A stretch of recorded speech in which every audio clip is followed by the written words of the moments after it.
date. There we go. Okay. Good evening, ladies and gentlemen. The October 23rd meeting of the Board of Education will now come to order. Please stand for tonight's invocation, followed by the pledge.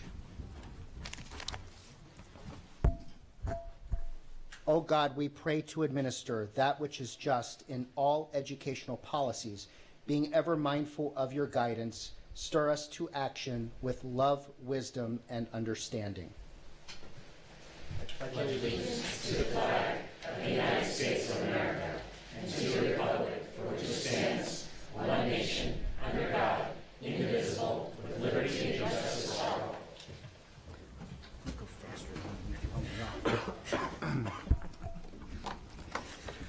Welcome to this meeting of the Board of Education. This meeting is being televised live on AACPS TV and live streamed on the internet. General information and protocols for the meeting are posted on the sign by the doorway as you enter the room, so please make sure you read those if you have not already. Item 2.03 is approval of the minutes. Is there a motion to approve the minutes? There's a motion. There's a second. Any discussion or edits? Discussion or edits? Seeing none, all those in favor say aye. Aye. No, the ayes have it. Thank you. Item 2.04 is establish agenda order. Mrs. Hummer.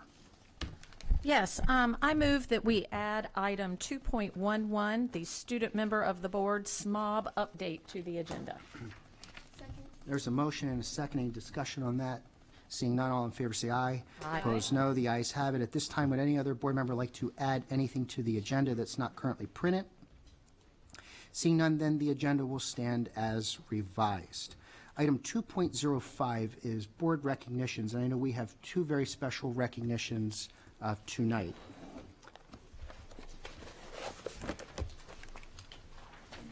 Good evening, President Gilliland, Vice President Corkadell, Dr. Arlotto, and members of the board. I am Janine Robinson, the Regional Assistant Superintendent for the Severn Park and Glen Burnie clusters, and I have the pleasure of introducing this evening's first board recognition. Before I begin, I would like to ask members of the board and Dr. Arlotto to come forward.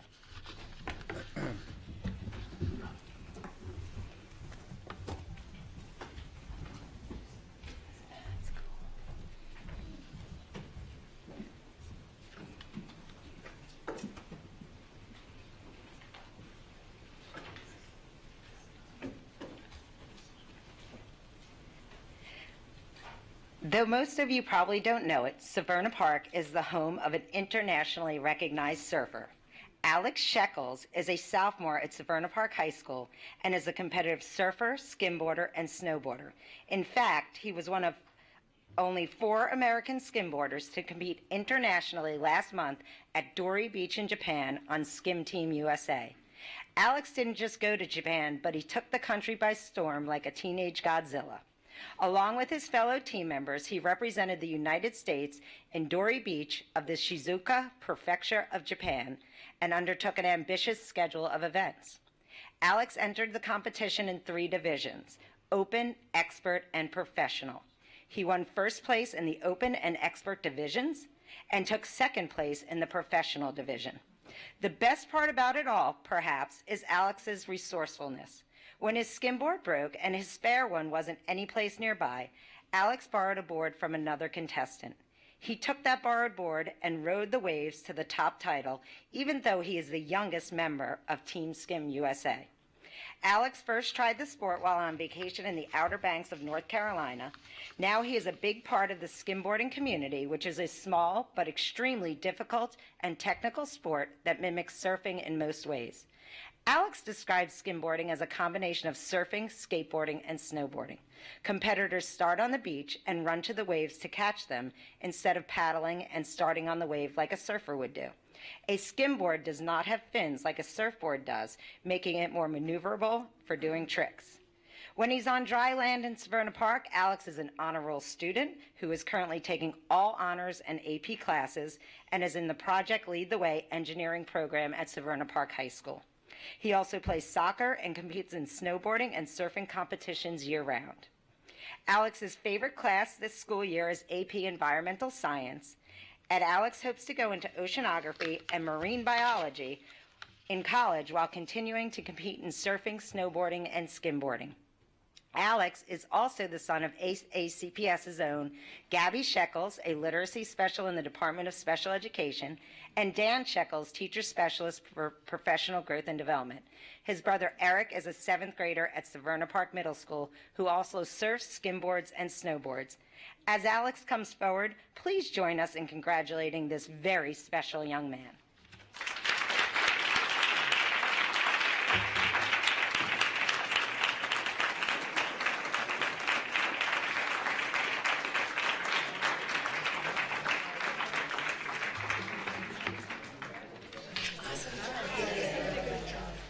That's the surfboard.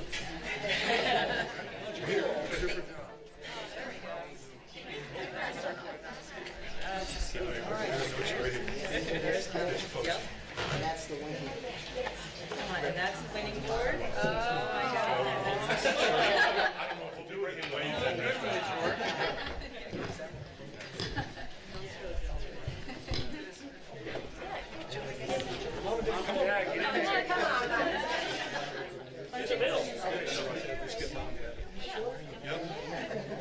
So hold this on the side. That's up to you. Yep, there we go.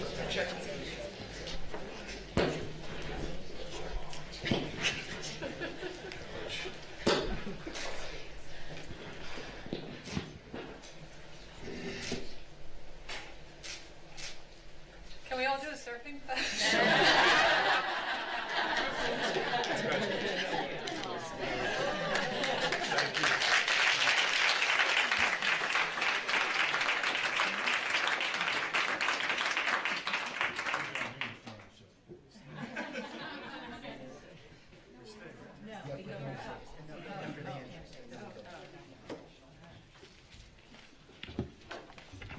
Good evening.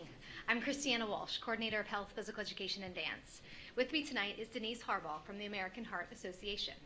We are pleased to be here to present tonight's second recognition. Members of the board and Dr. Olato, as you know, employee and student wellness are key components of our school system's strategic plan. As part of that effort, to emphasize wellness and to help others, schools across our county participate in American Heart Association events each year. We are very proud of this partnership and of the many ways in which it aids our students, our staff, and our communities. And now, Denise Harbaugh from the American Heart Association will tell you more about some of our outstanding schools and their efforts. Thank you, Christiana. I first want to thank all 42 Anne Arundel County Public Schools that partnered with the American Heart Association last year to promote the importance of heart health and physical activity to their students and their families through our Kids Heart Challenge program, formerly known as Jump Rope for Heart and Hoops for Heart. The American Heart Association has been partnering with schools nationally for over 40 years. Our youth programs teach students and their families simple ways to live heart healthy by focusing on physical activity, nutrition, and the avoidance of tobacco and now vaping products. Students have fun being physically active while also learning the importance of helping others by raising life-saving donations to fund heart disease research and advocate for healthier communities. Tonight, we are here to recognize the top 5 participating schools from last year, as well as a top student in the county. These schools went above and beyond to encourage students to get physically active, to eat healthier, and to make heart health a priority. As part of their Kids Heart Challenge program, students and their families were encouraged to take a heart healthy pledge. They were asked to do one of 3 heart healthy activities every day. Those activities included drinking water instead of sugary drinks, doing a kind deed for someone every day, or taking part in an additional 60 minutes of physical activity every day. So without further ado, I'd like to present our honored schools, and I would ask them to please stand as we call their name. Monarch Academy in Glen Burnie is our number 5 Kids Heart Challenge school, led by Principal Kimberly, I'm going to say it wrong, Jakovic. I practiced too. And teacher Jeff Wolfschlager, over 35% of students took a heart-healthy pledge, and they raised $13,665 in life-saving donations.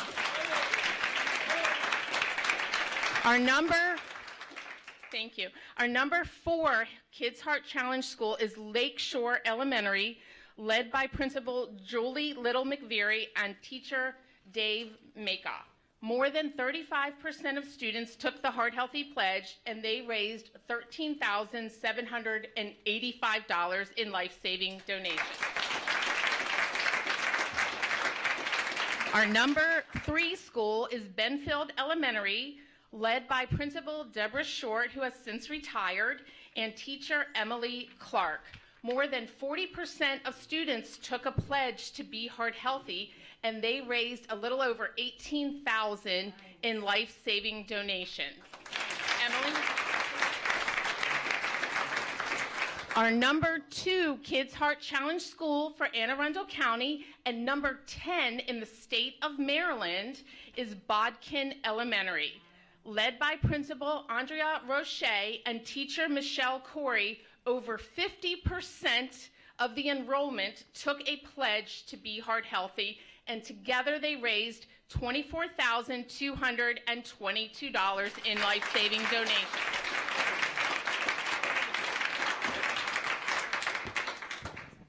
And our number 1 Kids Heart Challenge school for Anne Arundel County, also the number 7 school in the state, and my home school as well, is Crofton Woods Elementary. Led by Principal Lynn Beerus and teachers Nick Seitler and Ken Fowler, 40% of students took a pledge to be heart healthy, and they raised a record-setting $29,000 to save lives and advocate for healthier communities in our state. Thank you so much. There are so many heart heroes in this county, and we are grateful for every single one of them. At this time, I'd like to recognize one very special student, Miss Lexi Kuzmeskis.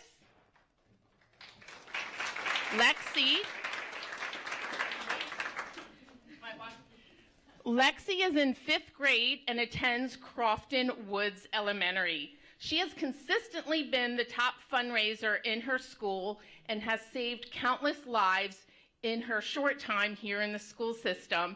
And because today is a day of unity, I feel it's important to point out that Lexi does this not because she is a survivor, but solely because she wants to help others. And that is just a wonderful thing. So not only was she number 1 in Crofton Woods Elementary and in the county, but she was a top 10 Kids Heart Challenge student in the entire state of Maryland, raising $2,120 to help save lives.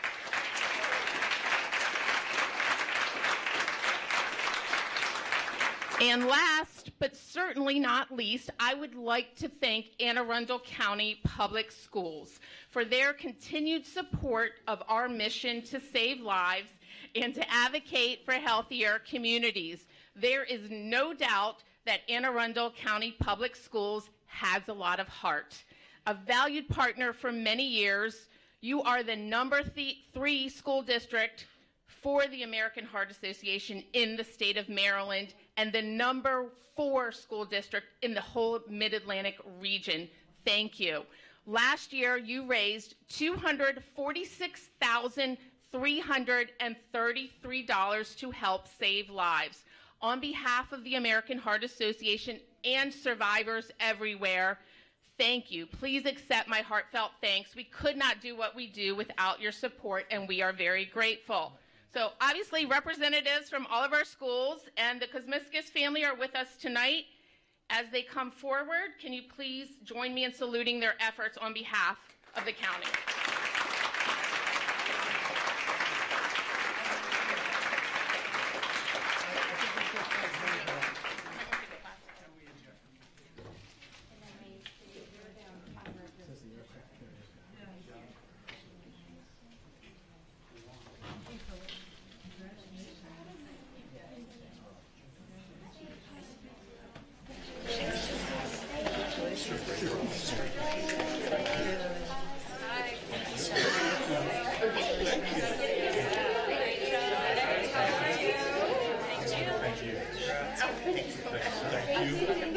Thanks, sir. Thank you.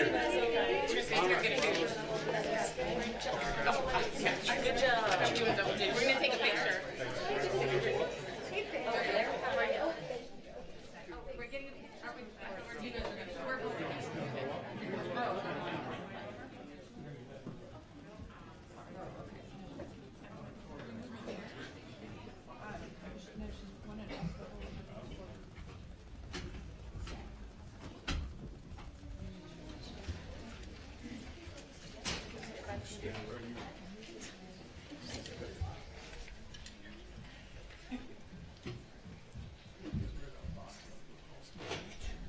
I'm between the two of you. Should I?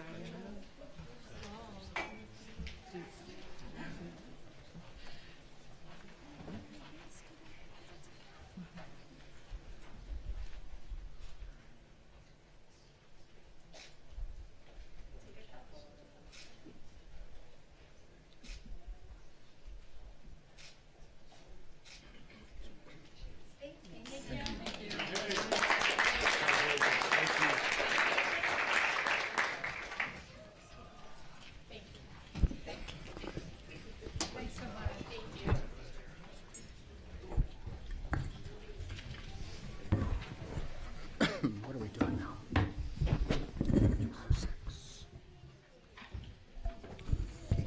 Thank you, everyone.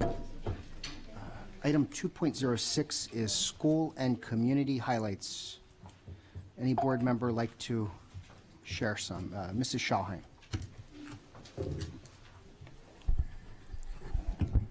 I just wanted to say that I had the opportunity to visit Cat North the other day for their open house, and I was mind blown, and I loved every second of it. And we just do a great job making kids career and college ready. And I'm mad props to everyone who is involved with their programming and the business relationships and all that. That's all I wanted to say. So thank you.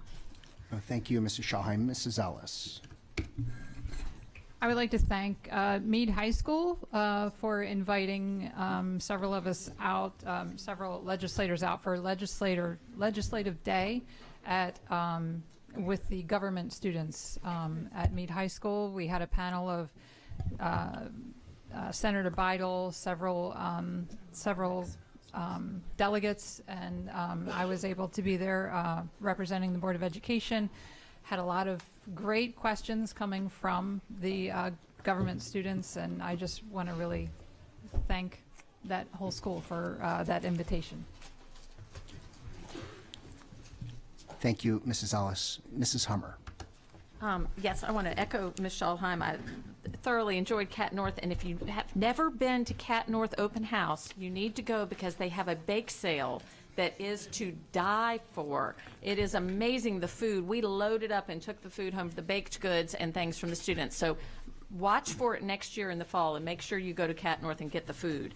But I had the pleasure of attending the Education Support Personnel Professional Development Day last week during the first day of parent-teacher conferences, and over 300 of our education support personnel were there to have their first day that was dedicated just to them for professional development. It was an amazing turnout to see. These are the people that help our schools run. It was our secretaries, our behavior interventionists, our TAs. They were all there taking their day to get extra training on just a wide array of really great topics. And so I want to thank the Professional Development Department for helping organize that, and SAAC, who did that for their employees. I hope it will become an annual tradition because it was a great day, and the energy was very high, and I think everyone there felt very positive about it. So, thank you, Mrs. Hummer. Mrs. Schalheim. Sorry, I just have 4 more words about the Cat North Open House. The cheesecake is legit. Indeed. Thank you. That's a sales pitch for next year. Item 2, any other board members on school and community highlights? Seeing none. Item 2.07 is the policy committee update, and we'll turn to Vice President Corkadell. Thank you, President Gilliland. So the policy committee met today at 4 p.m. in the boardroom and reviewed policies policy regulations JC-RAH, religious observance leave, and JCC-RAK, students charged with community offenses, as well as a initial review of policy BF on policy setting. And at the request of several board members at our previous meeting, there was an interest in opening up a review for discussion of policy JCD, student attire and personal appearance, as well as policy KG, violence and vandalism. These policies have, the review has been initiated by the staff in the priority that it was requested in. The policy committee did review, initiate a review of these, and a detailed report on some of the initial recommendations and feedback will be available for the board members on the site. But in general, we definitely were in concurrence that both of these policies are very good policies to be reviewing. We're therefore keeping this open so that at such time, if there are policy recommendations to bring forward, that we'll be able to do this. It was also agreed that JCD in particular was a policy that had a large expression of interest by all committee members, and to the extent that we would like to explore possibly a more enterprise level review of the policy to see where we could have opportunities that will be taking on discussion further. And violence and vandalism is also being held open for additional commentary and recommendations, and so we will be continuing those reviews at the next policy meeting. And thank you very much. Any questions? One other thing, the next policy meeting will be on Wednesday, November the 20th at 4 p.m. here in the boardroom, and this is open to the public to observe at all times. Great. Thank you, Mrs. Corkadell. We'll now turn to item 2.08, which is the Budget Committee update, and turn to Mrs. Ellis. Thank you. So today the Budget Committee met at 5 p.m. and we discussed where we are in the budget process so that we're all on the same page. Several of us are going through our first full budget process. Currently our superintendent is still meeting with staff and gathering information as he puts together his proposal for a budget. And one of those things to consider is the board budget. The board has a budget that we have to submit so that it does get included. So we reviewed items, we reviewed our spending, and we don't at this time anticipate any additional spending for the upcoming year, but I guess we still have to review that with the whole board. We had a discussion about the Kerwin Commission. So currently the Kerwin Commission, they came up with their recommendations, and then a subcommittee of that commission met to discuss the funding that would be necessary to pay for those recommendations. And so we're watching it closely. All the school districts are watching it closely because it can impact how we build our budget. So we'll have to stay tuned because there's still a lot of steps to go there. They have to, the Kerwin Commission has to meet again as an entire entity and approve what their recommendation is going to be, and then it will go to the governor and the legislators. So we're watching that closely and how that could impact Anne Arundel County. And our next meeting would be, is currently scheduled for November 20th at 5 p.m. Thank you, Mrs. Ellis. And just, I just got a note from our TV production crew. Somebody's cell phone is interfering with the feed, and that's what's causing the noise that we're hearing. Isn't mine. So, we'll now turn to item 2.09, the CRASC report. Ms. Cherry.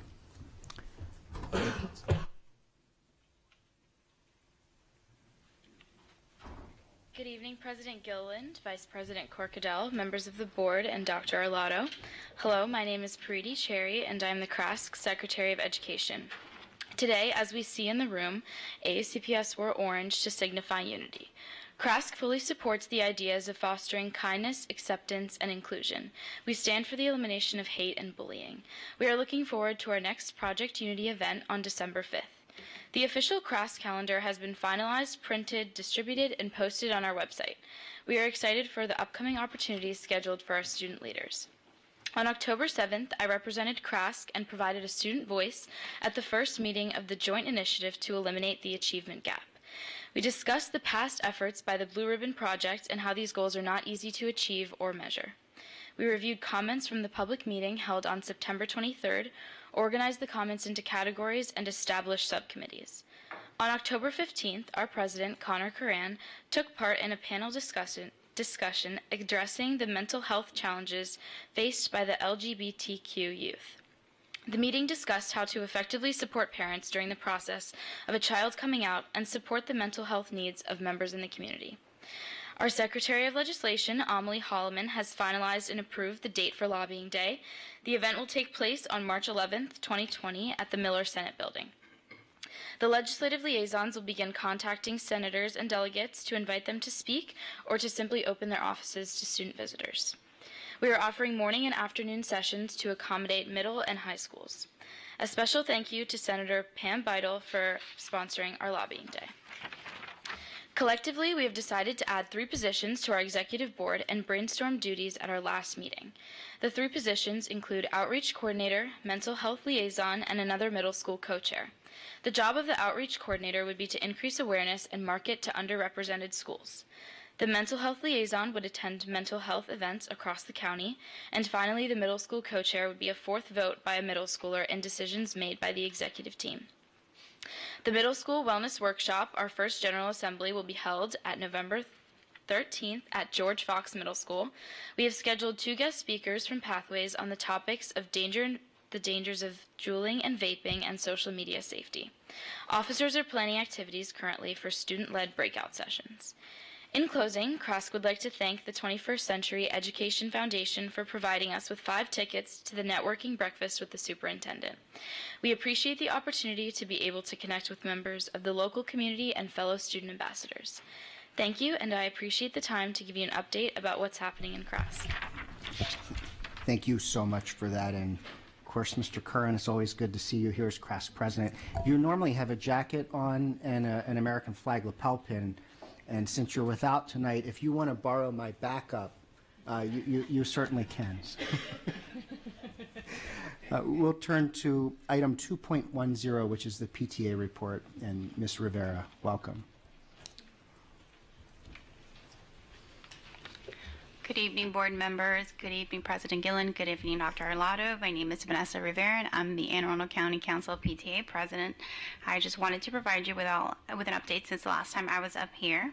We are continuing to work closely with all our local units to keep them with compliance issues. In October, we held our general membership meeting, and we provided training for the reflections program that the PTA holds. Our next meeting will be November 11th at 5:30 here at the Board of Education, and we have invited Mr. Matthew Stansky, the Director of Financial Operations, to provide our local units with some information on the school budget. That's pretty much for us today, so thank you for giving me an opportunity to serve. Thank you as always, and you posted a beautiful picture this morning of your family, so Thank you. We are very excited to be part of Unity Day. Thank you so much. Thank Item 2.11 is the student member of the board update, and we'll turn now to Ms. Alvey. Members of the Board of Education, superintendent, staff, and the public. I have made a special request for a SMOB update on today's agenda to discuss some of the potential solutions I've been working on alongside the superintendent and his team to tackle inequity in the Anne Arundel County school system. In efforts to maintain transparency, I will discuss these potential solutions briefly tonight. To clarify, these are goals I hope to accomplish by the end of my term, and the assessment of their possibility and plans for their achievement are still in development. The SMOB Action Plan, Opportunities for Equity, consists of 4 goals.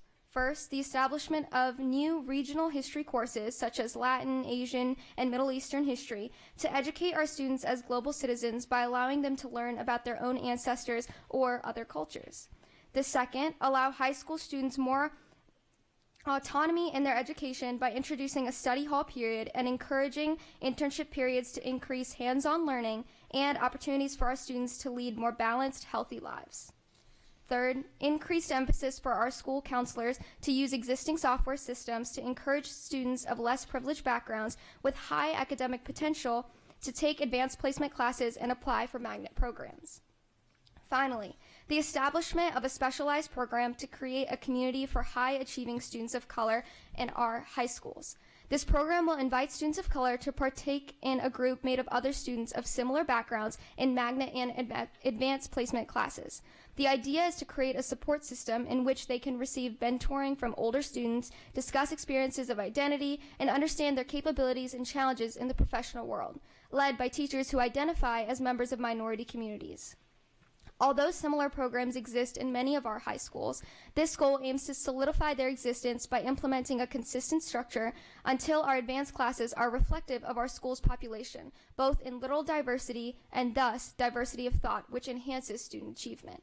I look forward to working with the superintendent's team and my fellow board members to hopefully perfect these plans to best suit our students, their success, and the quality of their education. Thank you.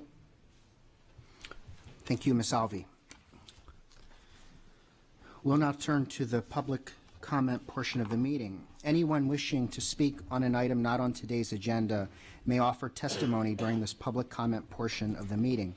Speakers are allotted 3 minutes each and may not allocate their time to others. A tone will sound when time has expired. The board asks that comments remain civil and appropriate for the various audiences that may be watching or viewing this meeting. Student-specific and personnel matters are confidential and cannot be discussed in this forum. It is not the board's general practice to engage in a question and answer session with speakers. For the record, please give your name before speaking, and handouts should be given to the board assistant. First, out of deference for an elected official being here tonight, I'd like to invite up Councilwoman Sarah Lacey. Thank you, President Gilliland. Good evening, members of the Board of Education. Of course, good evening to you, Dr. Arlotto, and to the entire staff who's here. Though I am Councilwoman Sarah Lacey. I represent District 1 on the County Council, and I came specifically to speak to the board members. In a sense, we're a coordinate level of government. We are close to some of the policies and the goals and the hopes and the dreams of the people who live in this county. And so I speak to you. I know half are now elected and half are still appointed members, and we're in this time of transition. One of the things that I learned in the course of campaigning is about a project that has been long hoped for and desired by the community around Reese Road, and that this project, which the community likes to call the community center at Reese Road, and which has been funded in the county budget under the name Severn Intergenerational Center. This is a project that community members have been working on for more than 30 years total. They want to build a building that will include a senior center and a Boys and Girls Club and other aspects to serve the community right adjacent to Van Brocklin Elementary School on a 10.6 acre parcel. I came to speak to you about it because I'm carrying a torch that was previously carried by by Pete Smith, before him by Darrell Jones, and before him by now Senator Pam Beidel. And I'm both honored to carry it forward and also determined that I would be the last council member to need to carry this torch forward. So in upcoming meetings, you may be receiving a request, I'm not sure from whom it will come, but a request to you to begin the process of designating that 10.6 acre parcel as surplus so that eventually it can become county property and we can get going with the construction, because we've got the money, so let's get going. There's no time to waste. Thank you for your time this evening. Best wishes in all of your meetings, and see you in May, perhaps. Thank you. Thank you, Councilwoman. We have one board question from Mrs. Hummer. Yes, I just want to say thank you, Councilwoman Lacey, for continuing holding the torch. I've been involved in this as well for several years and have attended some of the meetings, and I want to give a special shout out to Lisa Shore, who has truly been carrying the weight on this and speaking for the community, and I can say I want to see this done for Mrs. G. She deserves to see this and get it finished, and so I appreciate your support and work on this as well. Absolutely, and I did bring a handout that is background information on the project that Ms. Shore prepared, and I hope you all know that, as I see it, the mission of supporting the community, which is something that the schools also need to see happen, this project aligns completely with those goals, and so we're very excited to see it move forward, but we also need to make sure it actually moves forward, because this community has been disappointed many times in the past, and we don't want that to be the story anymore. So, Ms. Antwine. Councilwoman Lacey, thank you for being here. Thank you for your advocacy for our school system as well as for our community in District 1. As your fellow District 1 board member here, I'm very much so aware of the advocacy for the community center, the location and otherwise, and of course the need. I appreciate Ms. Shore, Ms. Henriquez, and others who have kept me informed, and including Dr. Alato when we had our discussions about this when I was first elected. I'm confused about the request tonight, though. Could you just state it again, please? yes, my understanding, which I did not have until recently, this particular understanding is that there's a process that's potentially lengthy and full of potential pitfalls that hopefully we will not fall into, but that it's not, I had thought, maybe the school system can just deed back to the county land that the school system doesn't need, but apparently there's quite a process behind that, and that process is going to begin with you, the board, deciding to begin that process. So that's about all I know about it right now, but I wanted to give you a preview so we can all be on the same page. Yeah. So I turned to Dr. Alato, if I could. Dr. Alato, at our next meeting, could we just get not the public meeting, but maybe our closed meetings, an update on our relationship to this project and what the status, please? Glad to. This project is well underway. There are so far 2 official drawings have been presented from the county side, and our group has been working with them very closely, and we are very much in support. I know the board is as well, but as far as the administration, very much in support of the project. I've had several conversations with the county executive about this, as well as his team and our team. So we are very much in support of it. It's well underway. Great. I see no further lights here. Thank you so much, Councilwoman, for being here tonight. Thank you. At this time, I'll turn to the remainder of the cards, and please, come forward. And you can either speak from the microphone in a seated position or at the podium if you like. Stacy Watson, Charlotte Hodges, and Marvin Wallace.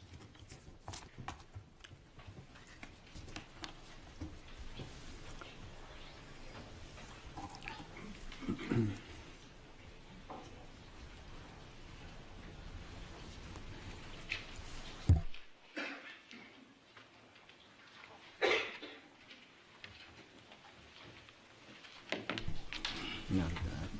Water, kill me. I need soda. Please. All right. Good evening. My name is Stacy Watson, and I am the mother of the hard to say, sorry. I'm the mother of the girl who was sexually assaulted at Arundel High School's homecoming dance. That night, our daughter was on the dance floor with her friends. At approximately 7:39, a boy came up behind her, reached his arm around her waist, put his hand under the front of her dress, and grabbed her over her undergarment. Shocked at what was happened, she was able to remove his hand. She exited the dance at approximately 7:45 and went to a parent volunteer to let them know what had occurred. At approximately 7:50, she was met by administrators to inform about the assault. At that time, an unrelated incident broke out in the school, which needed the administrators and police officers' attention. Our daughter was left with a parent volunteer in the courtyard. Our daughter was retrieved by an administrator approximately 25 minutes later and brought to the cafeteria. At 9:03 p.m., I received a phone call that my daughter was very upset and I needed to come to the school. When I arrived at the school, an administrator was sitting with my daughter, and it was clear that she was very upset. The administrator had to tell me what happened, as our daughter was too distraught. I immediately asked for the administrator to call an officer, and shortly after, an SRO from the Northern District came into the cafeteria and took my daughter's contact information, as well as informing us that they would be at the school Tuesday to review the camera footage. At that time, our daughter asked if it would be okay if she continued with her plans and went home with her friends that night. We re-entered the school and let the administration know that she would be staying. It was strongly suggested that we take both of our daughters home because it would be too much drama if they stayed. We were not okay with this comment, and we informed them that she would be staying with her friends, but she actually left behind us with her friends. After not being contacted on Tuesday, I called the school on Wednesday and left a message for the principal to call me back. When she called me, she informed me that they looked at the cameras and that she could assure me that none of the students that entered the side door from another school matched the description. An administrator returned my call again that morning and told me that they could not confirm that my request for the surveillance footage to be saved or that I was not allowed to review the surveillance footage myself. After speaking to the board, they actually were able to assure me that the surveillance footage will be saved, and they also set up a meeting for me to view the camera footage the following day. After viewing the footage, we asked that Arundel send out a letter asking witnesses for additional information on the incident to help identify the suspect. We felt that this was an appropriate request, since we're not violating. You're fine. Are you sure? I'm sorry. Take your time. We felt that this was an appropriate request as the parents of the victim, and that we were not violating any privacy laws. This request was denied, and we were told that a full investigation had been completed. Frustrated, I contacted the DA's office, as did a board member, and a detective was dispatched to our home 19 days after the assault. We did stress our frustration with this. We did stress our frustration with the detective, with this board's decision not to ask for help, and we were informed that we could reach out to social media with help identifying the suspect. We decided to post about the situation on social media. The post then went viral and quickly prompted outrage from our community. Soon after, the school released what I call a damage control letter containing misleading information about the incident and the school's response. If every protocol was followed, where in the protocols does it state it's acceptable to leave my child with a parent volunteer after an assault? Where in the protocol does it state waiting over an hour to contact the parents of an assault victim is appropriate? Where does it state when an offer is to be called and within what amount of time? Where does it state that a racial slur warrants informing parents more than a potential sex offender? It should not take a Facebook post for this board to realize that you have serious issues ensuring the safety of our children, and the protocols involved in responding to incidents. We are all aware that I am not the first person that has asked this board for help, and I won't be the last. Right now, each and every one of you have a chance to help all schools under your supervision fix what's broken and address policies and protocol shortfalls. I have provided the board with statements from additional students and parents concerning similar experiences and how the school's policy has failed them on so many levels.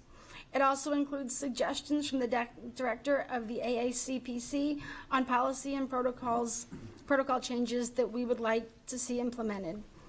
I appreciate your time and look forward to meeting with you guys next week. Thank you very much. Yes, ma'am. My name is Charlotte Hodges. I apologize for my voice. Thank you for letting me speak today. I am a 2009 alumni at Arundel High School. I was sexually assaulted at the end of my freshman year, at the age of 14, on school grounds. It was brought to the attention of the administration by my parents, and we came in for a meeting with administration and the gentleman and his mother, where they proceeded to tell me that because he admitted fault and that his mother was very ill and that the HSAs were underway, that they would not give him any repercussions for his actions. From that moment forward, for the rest of my time at Arundel, I was bullied by administration whenever there was any sort of issue, and I was labeled as a liar, and was forced to keep my voice silent. I feel an immense amount of guilt, as I believe a lot of alumni do, because I am aware of many other students who have experienced similar situations. Something needs to be done. Someone needs to be held accountable. This has been going on, at least for me, for almost 20 years. And it is unacceptable. I don't know what you guys can do per se, but it has to start somewhere. So why not today? Thank you. Thank you. Yes, sir. Well, my name is Marvin Wallace. I live down by Shady Side. I'm here today because George Lotto put my son's life in danger. He put my son's life in danger by changing his bus stop to where people have been killed.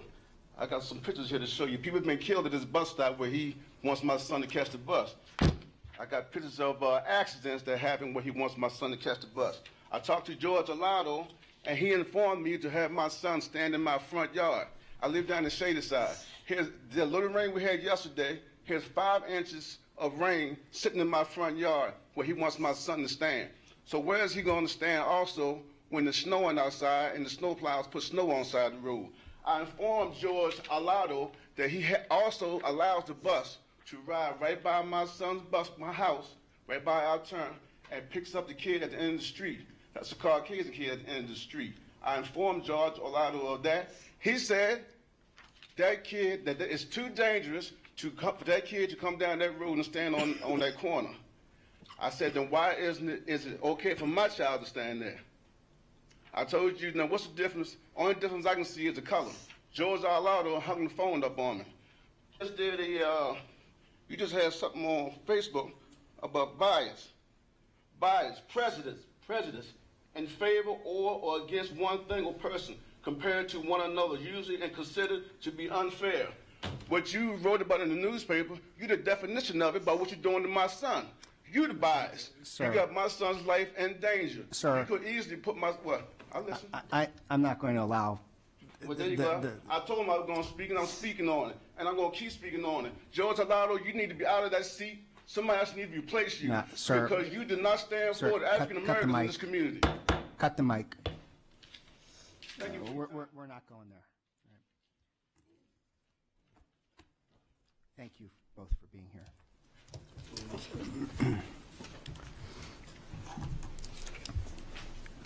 We've got two, Miss Antoine.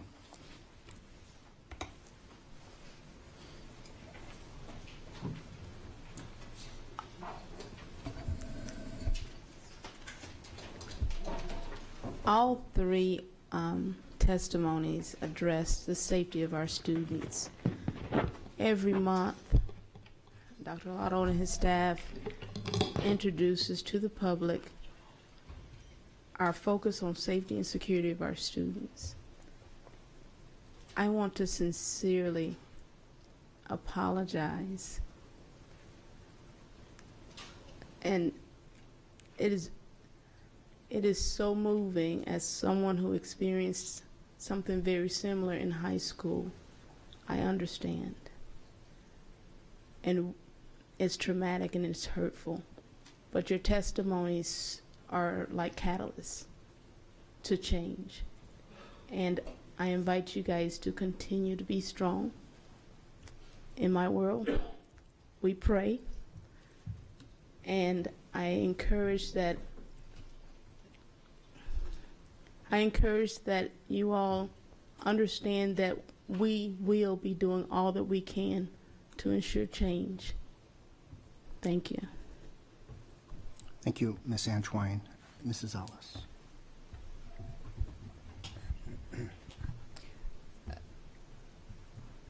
I would like to ask a couple questions, Dr. Arlotto, if you'd please.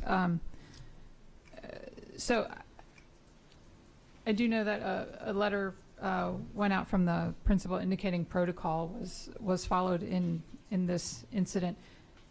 Can you give us some sort of general overview about what that protocol would be if a student were to make a report an incident like that? Sure. The short answer to that, Ms. Ellis, is there should be several things the school should do. Certainly they want to counsel with the student. They want to contact the parents. They want to offer the student any support that the student and or family desires regarding counseling.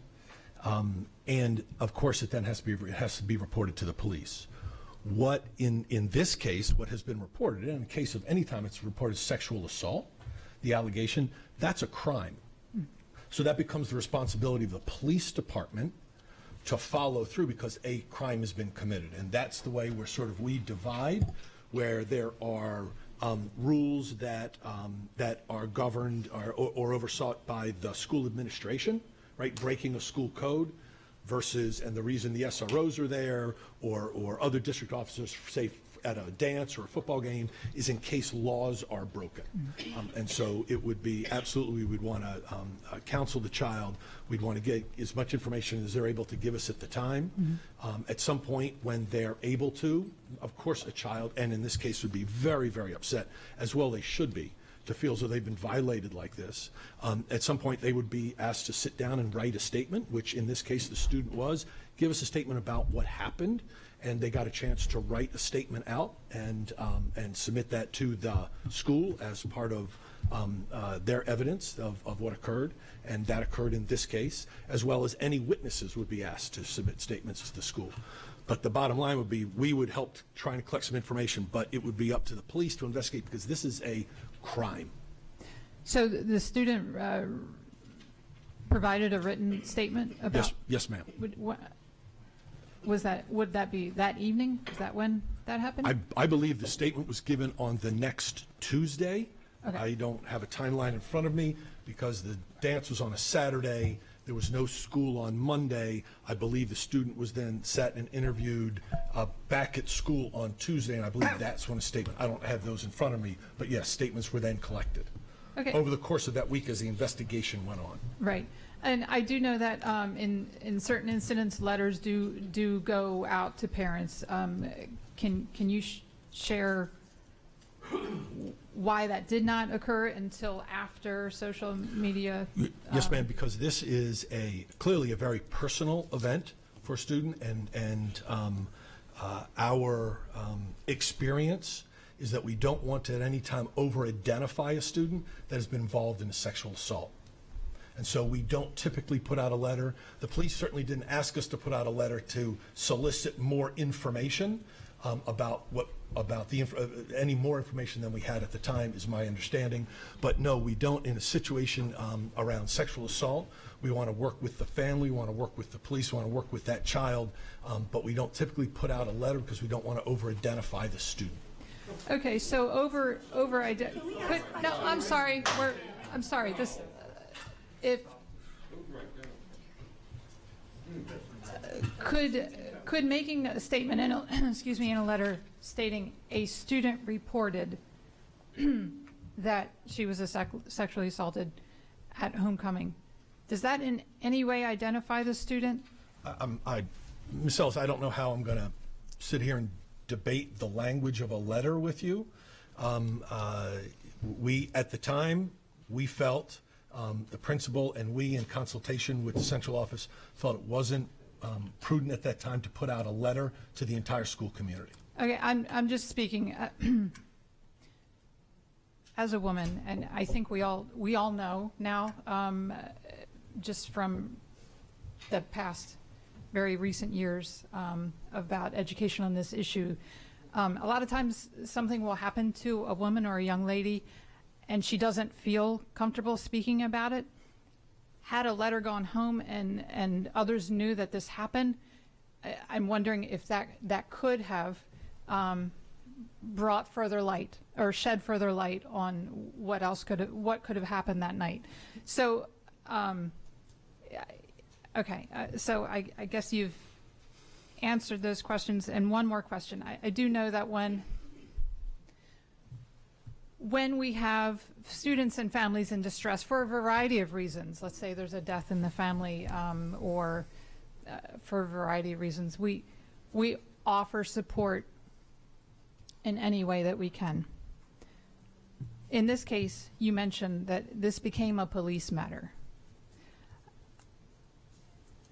If the family was having difficulty with the communication and the reporting of this as a crime and really getting the ball rolling with an investigation, and this crime happened in our school, could we not offer that sort of support to step in and talk with the police ourselves to make sure that they're moving things along?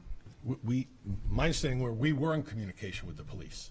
I mean, beyond the night, but beyond the night that it occurred, and I believe that the Tuesday following. I mean, we were open to continuing that investigation until answers could be found. Absolutely. Correct? So it's still open. I mean, if there's any information brought forward, I'm looking forward to meeting Ms. Watson on Monday, and I'm sure she's going to be able to share some information with me. So any information that's brought forward that we can use to help solve this and bring some appropriate closure, we certainly want to do. Okay. Thank you for answering my questions. Sure. Mrs. Shawheim. First, I'd like to address you all who came and testified. Thank you for your bravery, and thank you for speaking your truth.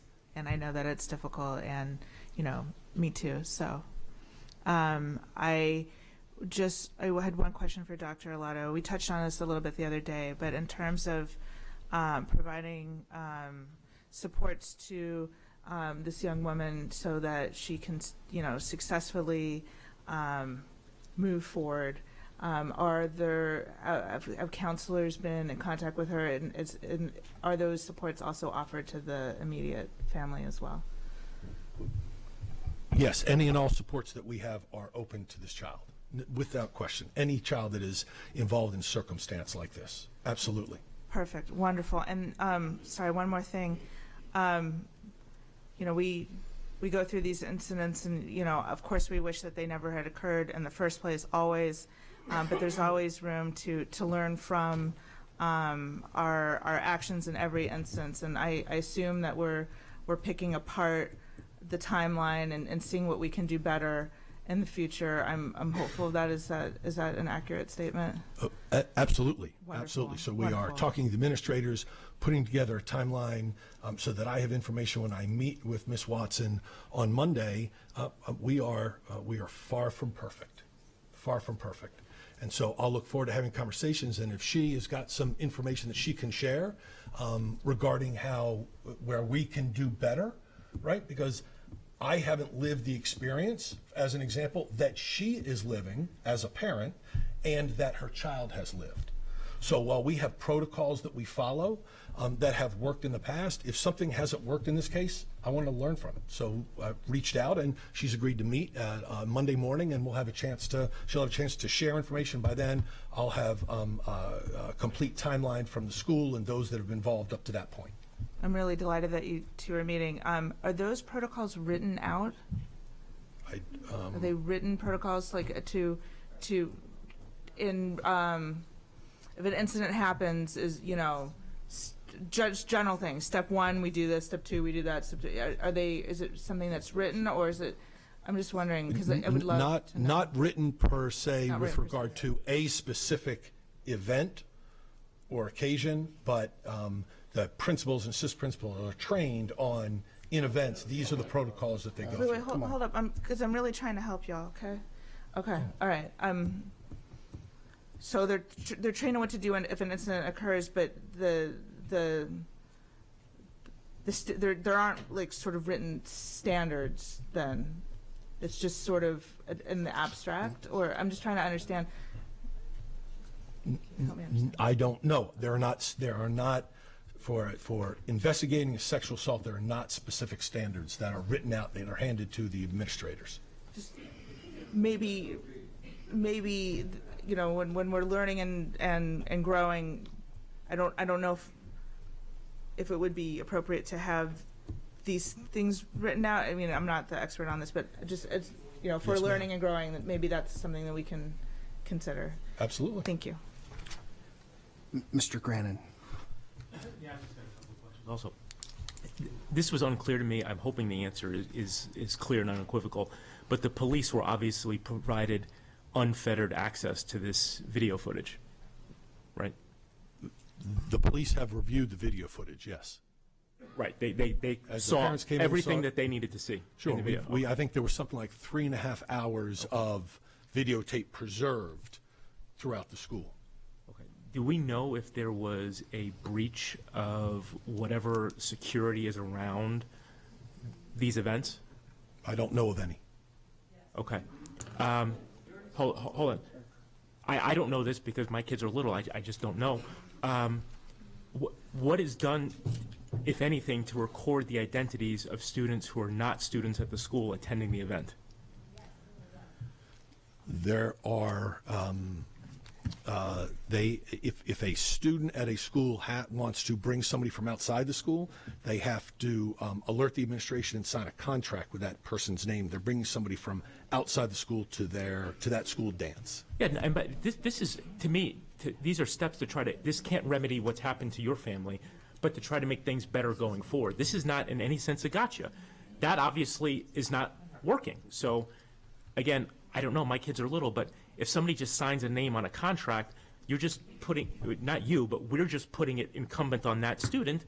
That's not enough. Obviously, we need to get some kind of a picture ID for these folks, anybody who's not a student at the school, and record all that information. And as I understand it, that, if we want to do that, that's board policy. And we can just set that going forward, that any time a student who is not at the school, you have to record that. So that, I'm just trying to figure this out so we do not have people coming into our schools that we don't know who they are. Because obviously, if my son wants to bring Jane Doe to the dance, he could just write Jane Doe, and we're not doing anything to confirm that. And that's obviously not enough anymore. Maybe it was enough 10 years ago, but it's not enough anymore. So I throw that out there for fellow board members to consider, that maybe we need to take the reins on this and just institute that as our policy, that for all social functions, any student that is not at that school, there needs to be a recorded ID, there needs to be some kind of picture ID of that person, and not just this signed form. And again, this is not a gotcha. This just demonstrates what we had in place is no longer sufficient for these times. Thank you, Mr. Grannon.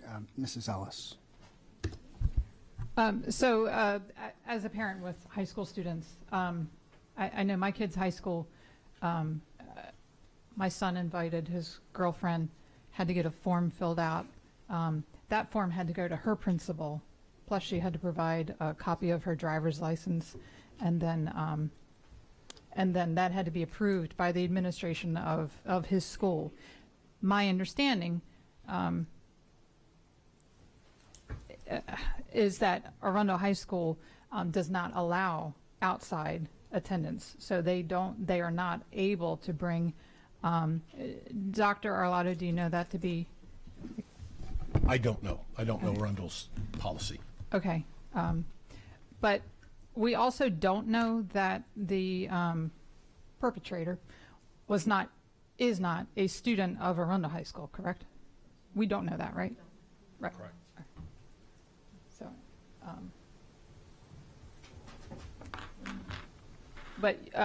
so you say you're still investigating. I'm sorry, Dr. Arlotto. You're still obviously investigating the timeline, and so you'll investigate whether outside students were there that were not did not come in through a secure means. Sure. I've up to this point, I've not heard anything about outside students. Okay. Sir. Right, so that's not anything that's been brought to my attention. If that is in fact an issue, then, and I'm sure Ms. Watson, if she's got this information, will share it with me. I'm not aware that there have been that this issue is connected to students from the outside. Okay, thank you. And then we can follow, and if that is in fact the case, I could follow up with the school to find out what protocols were followed in terms of having those students enter and be approved. Mrs. Schalheim. If y'all have information that we don't yet know, please send it to boardoffice@aacps.org, and our board staff will forward it to Dr. Arlotto and his team, so that all of this can be investigated. If we can't investigate what we don't know, and if you have more information than we do, we're going to need that so that we can solve these things, and so these things don't happen again, so we don't have another upset parent of a child who's been violated. I have a daughter too, and I pity the fool. I'm just saying. So, if you have more information, boardoffice@aacps.org, and Diane will make sure it gets to the appropriate staff members so that we can help get a resolution. Thank you. Okay, thank you very much. We'll now turn to the special presentation, item 4.01, Sustainability and Energy Conservation Presentation.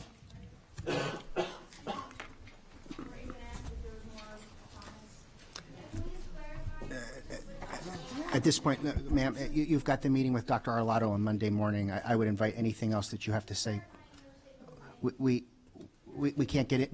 The board can't hear this at this point, and I just want to just emphasize and overemphasize that if the board gets too involved too early, we can't help you when the right time comes to us.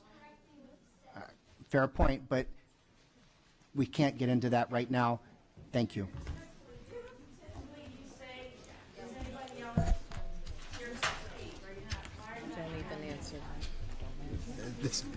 We do that on agenda items, not on public comment. There was no card. I only went with the cards that were in front of me. Yes, ma'am. Good evening. President Gilliland, Vice President Corkadell, members of the board, Dr. Arlotto. I'm Lisa Seaman Crawford, Director of Facilities, and with me is John Anders, Supervisor of Operations and Logistics. Zach Lammers, Program Manager, Energy Conservation. Kyle Ruff, Supervisor, Planning, Design, and Construction. We are very excited to share with you what the Sustainability Committee and the Facilities Division does every day to increase the sustainability of Anne Arundel County Public Schools. Did you know Anne Arundel County Public Schools has 14 million square feet of building space, 3,200 acres of property, Anne Arundel County has 530 miles of shoreline. And if you reside in the county, most likely you live within a mile of a stream, a river, creek, or even the bay. Anne Arundel County Public School System is and will continue to be great stewards of the environment for our students, staff, along with our county and state residents. We are a National Green Ribbon School District. And what does that mean? Each year, the United States Secretary of Education invites state education officials from all 50 states to nominate schools, districts, and post-secondary institutions that they have determined as meeting the criteria to be a National Green Ribbon School. Each state authority is permitted up to 5 entries each year. In 2016, the state of Maryland nominated Broadneck High School and Anne Arundel County Public Schools as a district. Through the work of the Sustainability Committee, AACPS received this National Green Ribbon designation. And of course, with their environmental signature program at Broadneck High School, excuse me, they received the honor in 2016 also. Not to mention the leader in our first National Green Ribbon School, Folger Mackenzie, in 2012. A National Green Ribbon School is not just a green school. The school system is judged against other schools and districts throughout the country through a system of 3 pillars: reduced environmental impact and costs, improved health, wellness of our students and staff, and environmental sustainability education. Tonight, we're going to give you a brief overview of the first 2 pillars, with an emphasis on the first pillar and facilities contributions on the second. Our Wellness Council, under the leadership of Ms. Jackson, embodies most of the second pillar, and they share with you annually through the Wellness Council presentations to the board. And the third pillar, environmental and sustainability education, is woven into our curriculum thanks to Ms. Batten's team and Ms. Parker, coordinator of environmental literacy and outdoor education. 73 schools are recognized as Maryland Green Schools under the Maryland Association for Environmental and Outdoor Education Green School Program. This program's goals are to enrich education by integrating hands-on, inquiry-based instruction to empower youth to practically apply knowledge at school, home, and in our communities that reduce ecological impact and encourage sustainability practices. How is AACPS reducing our environmental impact? Let me give you some examples. The county and the state of Maryland require sound stormwater management plans for all our construction projects. And we achieve that mostly through bioretention areas, rain gardens, and infiltration trenches. Another great example is a project of our own initiative, the Living Shoreline at Arlington Echo. Through Melanie Parker's great vision and work to secure grant funds and the design and construction staff's oversight, this project was completed and recognized and received an award from Maryland Environmental Service for Business Leadership Environmental Excellence for a restoration project. Other important projects include the installation of a sewer line from Southern Middle to Southern High School. This eliminated the sewage treatment plant at the middle school and increased the efficiency of the plant at the high school, protecting the surrounding waterways from high levels of nitrogen. Some water conservation techniques we're employing: turf fields. It's a benefit one might not think. We're eliminating the need to water the stadium fields. We've been installing closed-loop air-cooled chiller systems rather than water-cooled in most of our new and renovation projects. The use of low-flow plumbing fixtures. One of our new initiatives is the water meter alarms to allow us to find and repair leaking or broken water lines faster. Many of our schools and portable classrooms include rain barrels for watering gardens. Other policies and guidelines regulate the monitoring of idling aboard vehicles and safe and appropriate walking distances to school to encourage walking and bike riding. Now I'm going to turn the presentation over to John to discuss a long-established recycling program and several other items under Pillar 2, Health and Wellness. Thank you very much, Lisa. Recycling has been embedded in our culture since 1991. Our team collaborates with schools, departments, and Anne Arundel County in an effort to maximize all recycling efforts. Examples of materials that are recycled include paper, plastic, metal, batteries, and equipment that has reached the end of its useful life. Lastly, diversion of materials from landfills during demolition and construction adds to the overall recycling program. Ms. Monique Jackson leads the Wellness Council, and the Division of Facilities contributes to the overall program in several ways. All janitorial products are certified to have only environmentally friendly ingredients. Non-wax flooring completely eliminates the need for wax and stripper materials. Pesticides are not used within our schools and are greatly minimized on school grounds.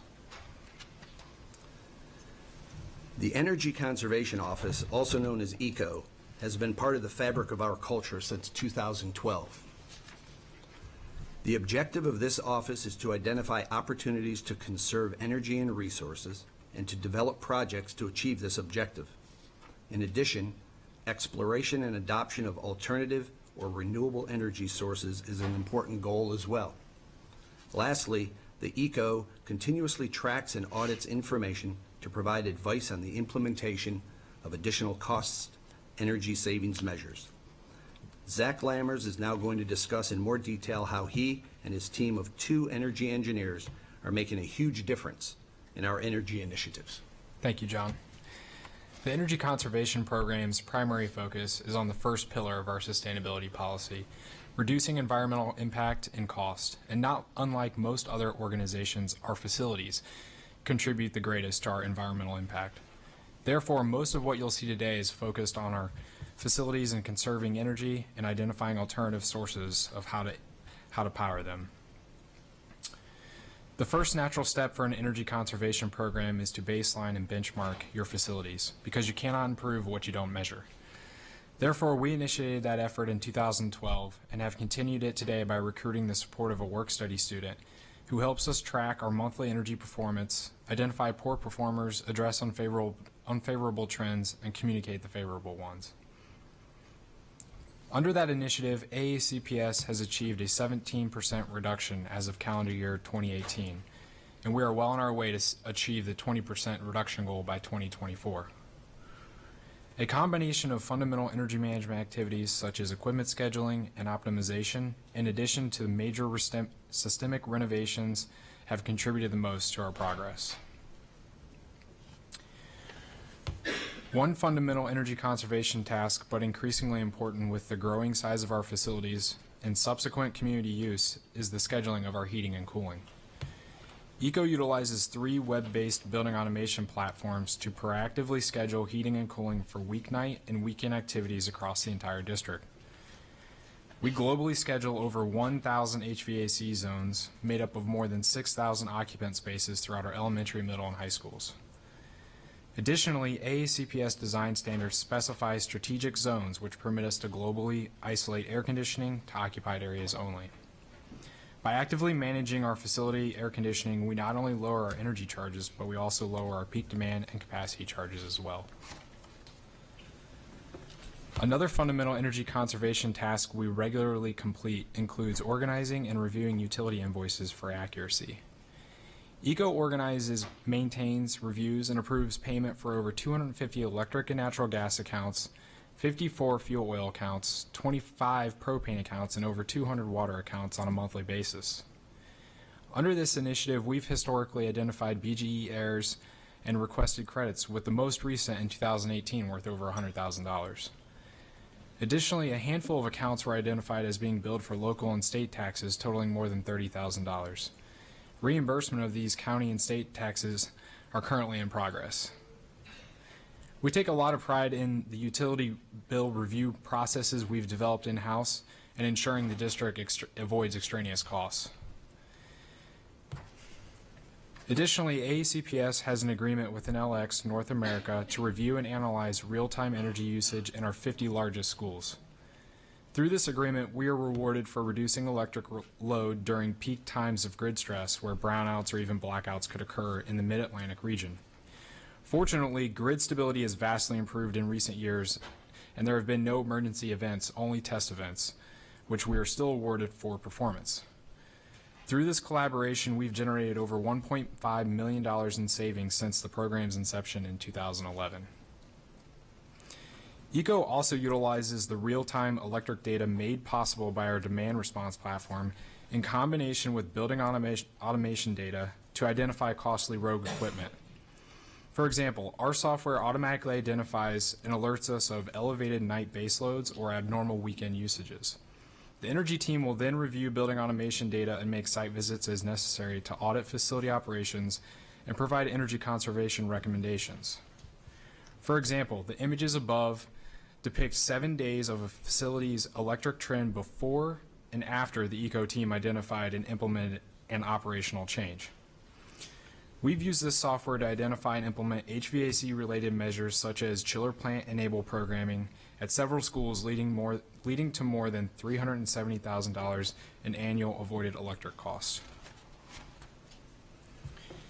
ECO also uses this real-time electric data to administer energy-saving competitions over long weekends and holiday breaks, and as a result has captured over $200,000 in electric savings since 2014 by engaging the students and staff. Participating schools are ranked on their energy reduction during the current holiday break as compared with previous holiday breaks. The winners are recognized amongst elementary, middle, and high school levels.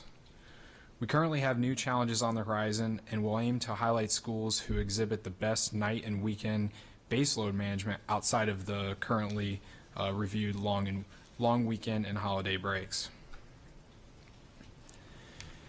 We are one of 29 school districts in the nation who have committed to the Department of Energy's Better Buildings initiative and their subsequent challenge, which strives to improve energy efficiency by 20% in 1 decade. To track our performance, we use EPA's Energy Star Portfolio Manager, which is the industry's leading free benchmarking and energy tracking software. Portfolio Manager is also the primary mechanism we use for reporting our district's performance under the Better Buildings Challenge. ECO has implemented over 65 strategic projects since strategic lighting projects since 2013, which not only save energy, but reduce operating and maintenance costs and provide much needed improved lighting levels. These strategic lighting projects have generated over $350,000 in annual savings and another $500,000 in BGE rebates. ECO has and will continue to explore each BGE incentive track under the Smart Energy Savers program. We're actively collaborating with the planning, design, and construction and maintenance departments to pursue all applicable incentives to the fullest extent possible. As a result, AECPS is projected to achieve more than $2 million in BGE rebates from various major construction and renovation projects taking place since 2012. AECPS also recently signed 2 power purchase agreements in 2018 worth over 3 megawatts of solar energy. The first is located at our Fort Smallwood facility in Pasadena, and the second is located just north of Defense Highway atop a capped landfill, and is also known as the City of Annapolis Solar Project. These agreements offset 50 of our BG&E electric accounts for the next 20 years and will likely translate to $4 million in electric cost savings. These projects also reduce our carbon emissions equivalent to removing 730 passenger vehicles from the road each year. In the first full 12 months of operation, both arrays were on target and generated over $200,000 in electric savings. The ECO office continues to monitor their performance and will track the savings on a monthly basis. Finally, there are several promising future eco initiatives under development and consideration. For example, we are developing a contract to upgrade the parking lot lighting at several of our large complexes and facilities. We're also collaborating with planning, design, and construction to address additional interior lighting needs across our portfolio. ECO is also executing pilot projects that include interval water meters and plug load management systems to be used in our schools at a future date. Additionally, we're investigating the feasibility of expanding our renewable energy portfolio through rooftop solar at eligible schools and ground mount solar on eligible property. We look forward to furthering these initiatives and energy conservation efforts by collaborating with the Planning, Design, and Construction Office through their sustainable construction practices, which Kyle will highlight next. Thank you, Zach. The Planning, Design, and Construction staff continually evaluate how to effectively include high performance and sustainable features in our designs. These features can be accommodated in a number of ways, including community context and use, site design, building design, water conservation and management, energy efficiency, reduced and sustainable material use, indoor environmental quality, and quality assurance and commissioning. Replacement or new construction projects are designed to achieve U.S. Green Building Council LEED Silver certification. AACPS currently has 3 schools that have achieved the certification and 3 more that are just finishing or under construction. Although not required to achieve LEED certifications, our renovations, additions, and systemic projects include energy efficient and sustainable features. These projects provide the funding to make improvements to existing building systems and components.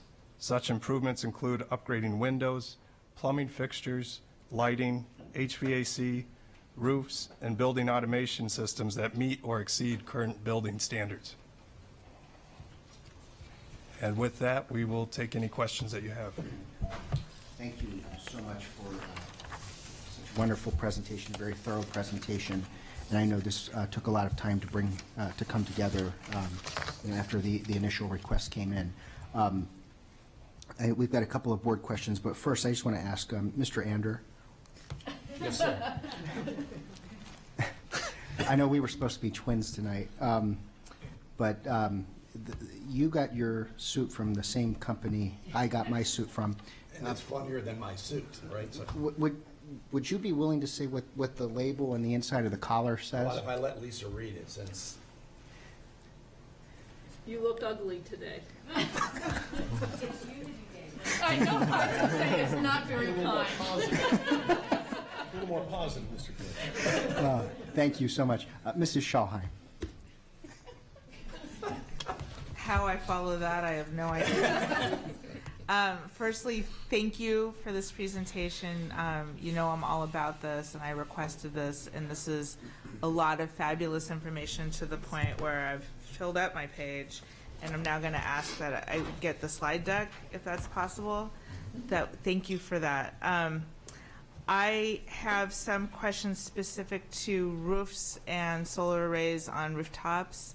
So I know we're investigating. How thorough has that investigation been so far, and are we partnering with any number of companies who would jump for joy over this and have business models that range from us, you know, a huge capital outlay to zero capital outlay? Like how serious are we in that process?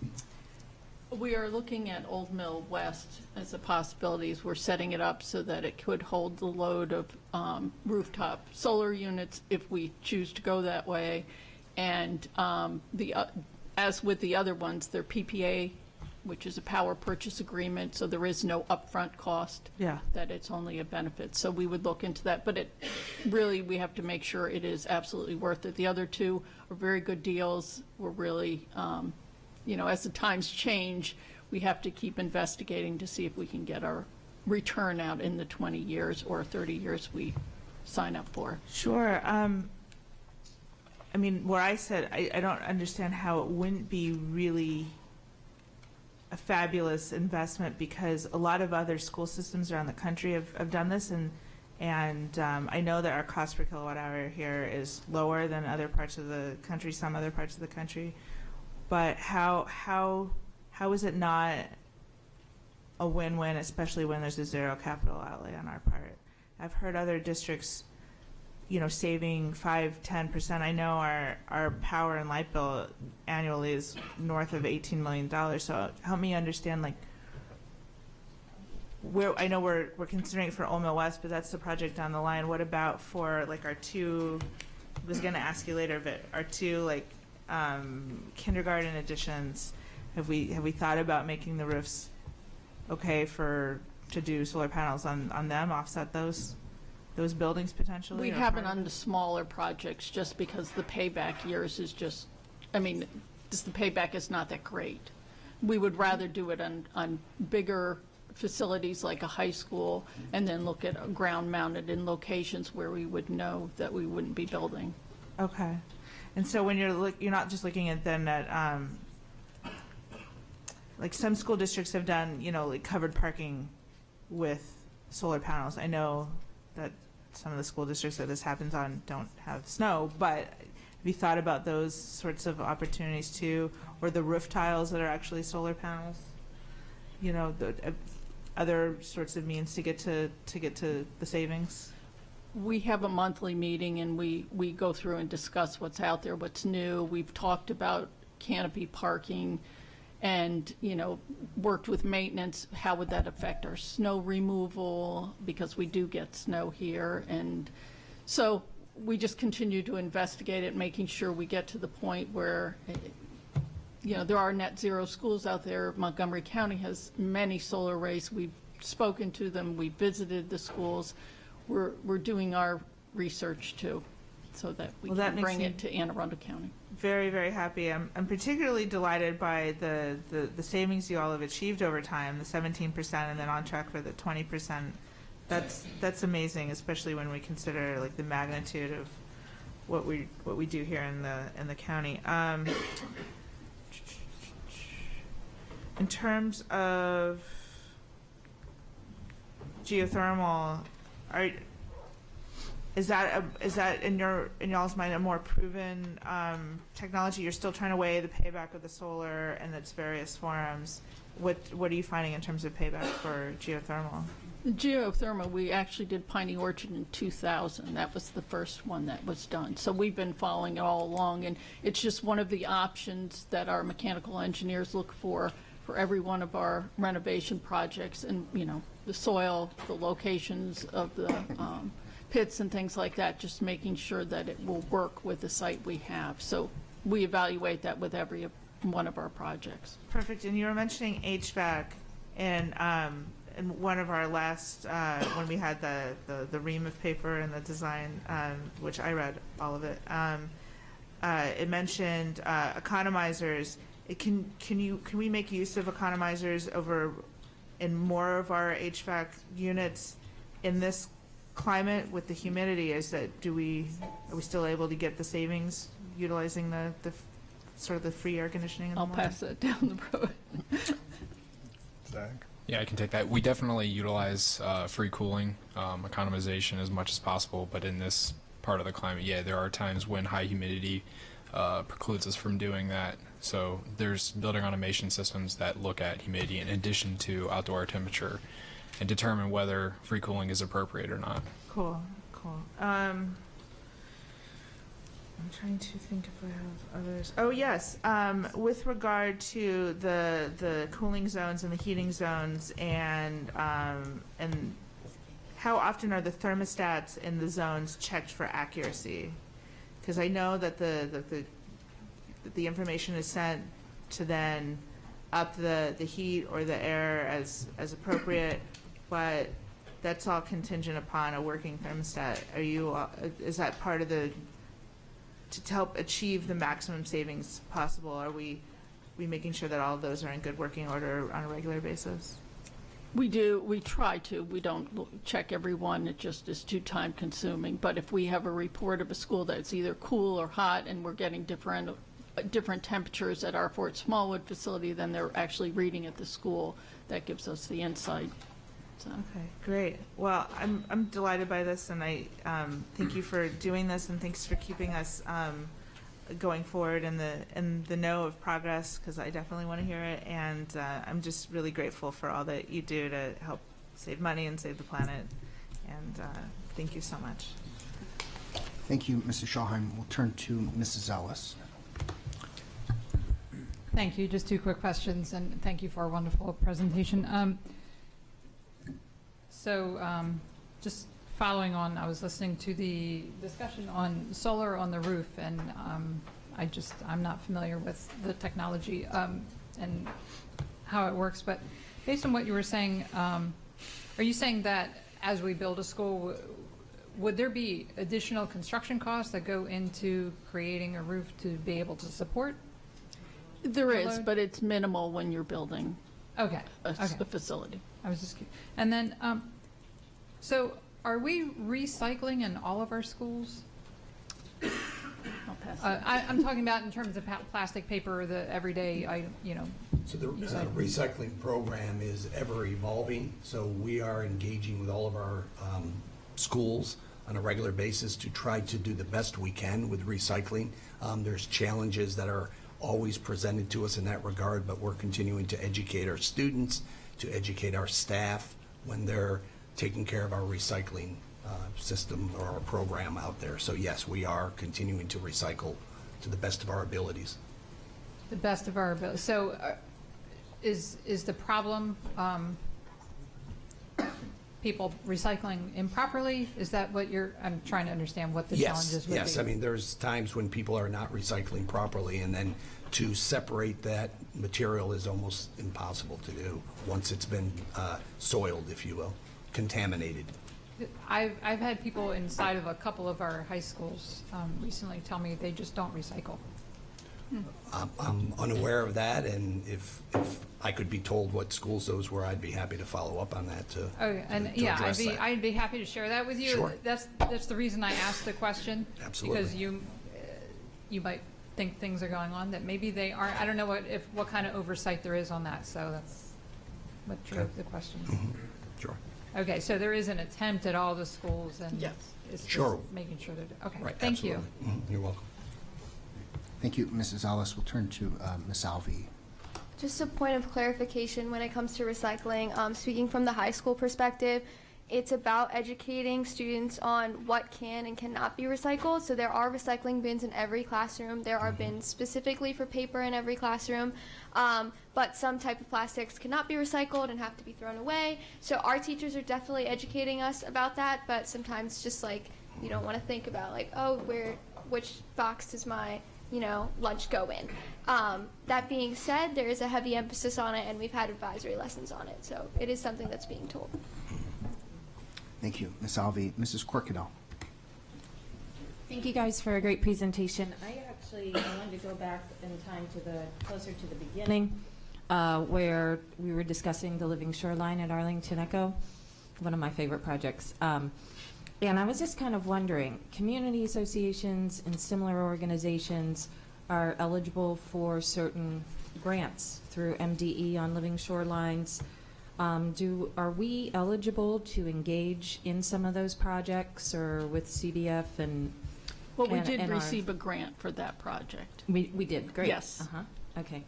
And do we sometimes receive assistance from our river keepers and such for those projects, or at the school, is that pretty much just on our onus, or do we team in? We coordinate with as many people as we can. It's a group effort. As like I said, 530 miles of shoreline.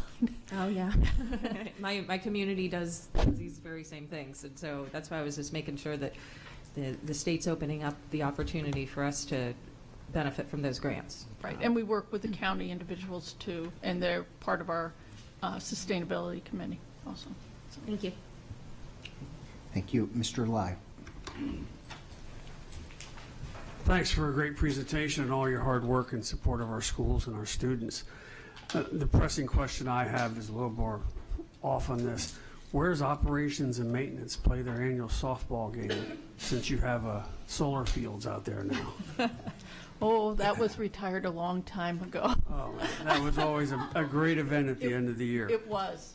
Again, thank you for all your hard work on behalf of our schools. Thank you. Yes, we have switched it to cornhole.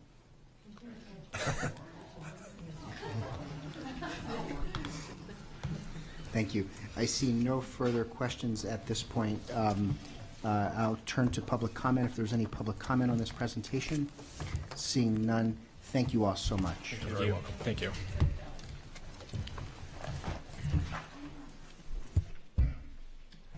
We'll now turn to our action items for this evening. Item 5.01 is just the administrative personnel appointment placeholder. There are no appointments being requested tonight.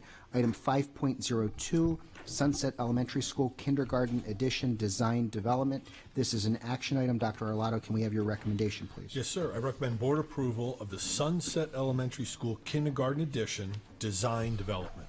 Is there a motion? So moved. We've got a motion and a second. There is no formal presentation. Are there any board questions or comments at this time? Seeing none, is there any public comment at this time? Seeing none, Mrs. Howell, would you please call the roll on item 5.02? Beginning with Miss Alvey. Aye. Ms. Corkadell. Aye. Mr. Grannon. Aye. Ms. Schallheim. Aye. Ms. Ellis. Aye. Ms. Antwine. Aye. Mr. Lyde. Aye. Ms. Hummer. Mr. Gilliland. Aye. Motion passes 9-0. Great, thank you. Move to item 5.03, Van Brocklin Elementary School Kindergarten Addition Design Development. This is an action item. Dr. Arlotto, can we have your recommendation, please? Yes, sir. I recommend approval of the Van Brocklin Elementary School Kindergarten Addition Design Development. So moved. Second. We've got a motion and a second. Are there any board questions or comments?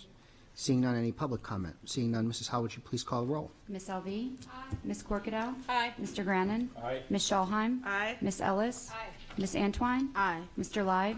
Aye. Ms. Hummer. And Mr. Gilliland. Aye. Motion passes 9-0. Great, thank you. We'll move to our first reading calendar. Item 5.04, Employee Leave, Policy Code GC. And we'll turn now to Ms. Ortiz and Mrs. Cutchess. Thank you. Good evening. For the record, Jeanette Ortiz, Legislative and Policy Counsel. Jessica Cutchess, Executive Director of Human Resources. So the Division of Human Resources is bringing policy GC, Employee Leave, before you on first reading. This policy was last updated on July 9th, 2014. It has been amended to include some additional types of employee leave that is offered to AACPS employees. One particular type of leave that is now included is sick and safe leave, and it is new and in accordance with the Maryland Healthy Working Families Act.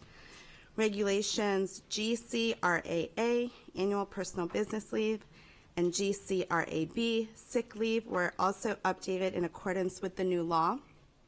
Regulation GCRAK, sick and safe leave for permanent and temporary employees, is new and has been created to implement the new leave requirements under the law.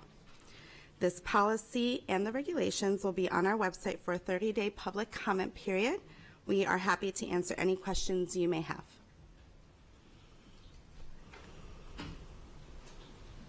Great, thank you so much for the overview. I will turn to board questions and first, just as policy chair as well, Mrs. Corkadell. Thank you guys so very much for all your hard work. I know that, so just for the benefit of the board members, there was raised in our policy committee a couple questions from the auditor, and he subsequently reported that there were still questions ongoing. And so I just wanted, for the benefit of the board members, to know that although conversations may continue, that that this does not affect the conversations that we're having about this particular policy or its regulations here. Just to close the loop for everyone. Thank you. Thank you. We'll turn to Ms. Antwine and then Ms. Alvey. Hello. My question was the sick and safe leave. Yes. Could you please share with us what the difference is? Sick and safe leave, is that a subset of sick leave? Or what's the difference, please? That's a good question. Thank you. Yes, and so the General Assembly passed legislation, the Maryland Healthy Working Families Act, and it requires the vast majority of employers in the state of Maryland, AACPS, is impacted to provide 40 hours of what they call sick and safe leave to employees who meet the criteria under the law. So the way the criteria was drafted in the law, it would impact all of our permanent employees and the vast majority of our temporary employees. And so we already provide sick leave to permanent employees, but the sick and safe leave goes a little bit further in that it provides additional types of leave that would fall under that, and it also applies to temporary employees.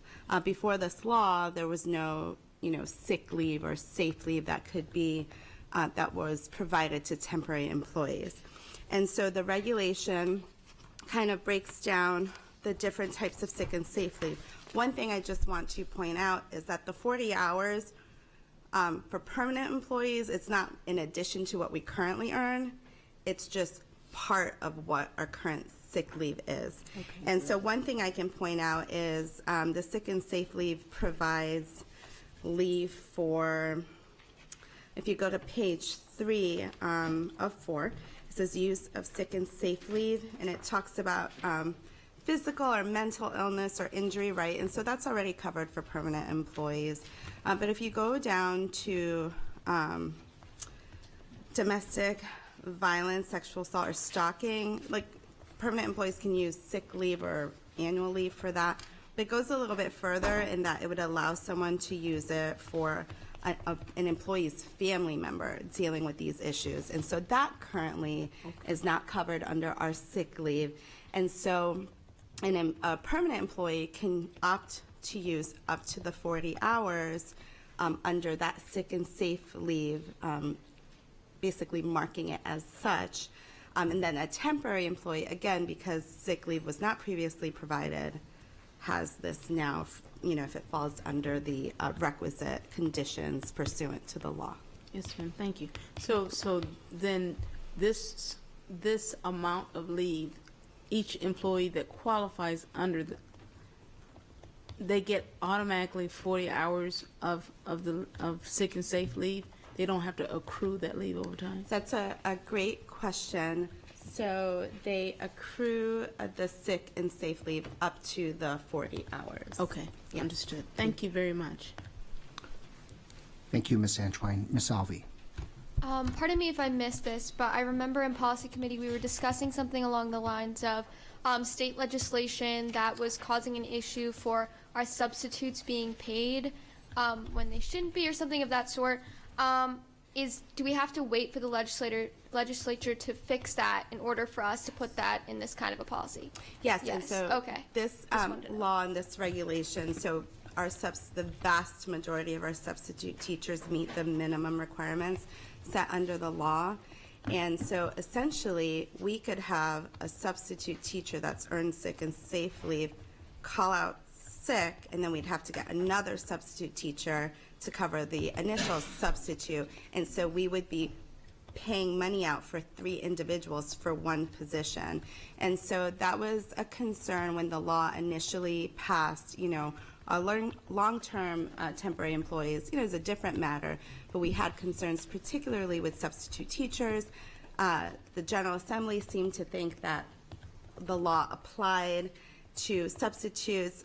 We were actually, Ms. Kutches and myself, very involved in trying to educate them that the way that it was drafted actually didn't cover substitute teachers. And lo and behold, there's an Attorney General's opinion saying, yes, they're covered if they meet the the minimum requirements.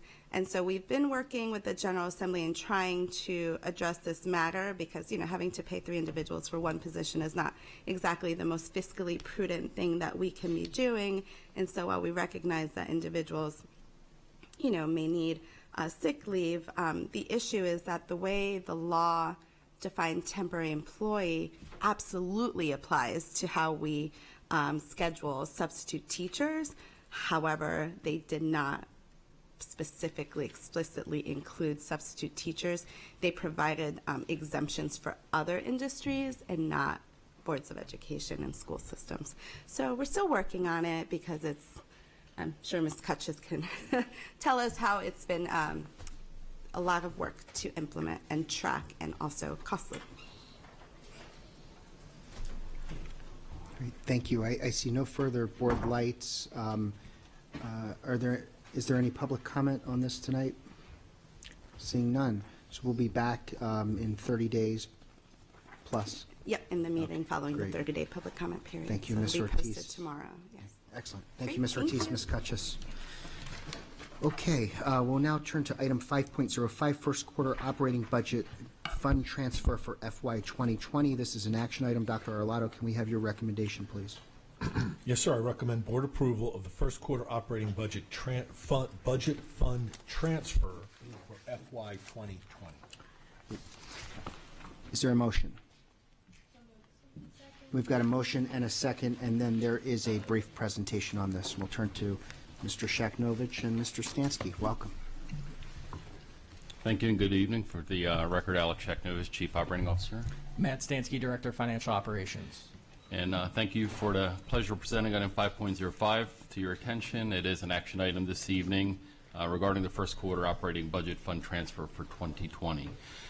This fund transfer request essentially entails transferring $5,454,985,000 from the unrestricted FY20 budget categorization to the restricted side of the ledger, dollars for dollar, in accordance with recent guidance that we received from MSD regarding Senate Bill 130, which is the blueprint for Maryland's future, the outcome of Phase 1 of the Kerwin Commission's work.